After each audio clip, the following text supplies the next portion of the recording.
तुम्हाला झटपट कोणतीही ग्रेव्हीची भाजी बनवायची असेल तर हा ग्रेव्ही मसाला नक्की करून ठेवा. कढईत 2 चमचे तेल घ्या. त्यामध्ये 4 मध्यम आकाराचे कांदे कट करून चांगले तांबूस रंगावर भाजून घ्या.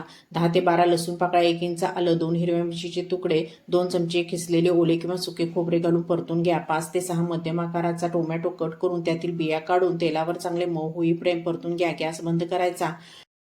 आता यामध्ये भिजवलेले 18 ते 20 काजू, 2 चमचे मगज बी, 1 चमचा खसखस घालून मिक्स करायचे. तसेच 1 चमचा कसुरी मेथी घालायची. हे मिश्रण थोडं थंड झाल्यावर मिक्सरच्या जारमध्ये घेऊन चांगली बारीक पेस्ट करून घ्यायची. अशा प्रकारे आपण याची पेस्ट करून घेतली आहे. कढईमध्ये 4 ते 5 चमचे तेल घेऊन त्यामध्ये बारीक केलेली पेस्ट घालून चांगले तेल सुटेपर्यंत तेलात परतून घ्यायची. गॅस हा लो टू मिडियम फ्लेमवर ठेवायचा.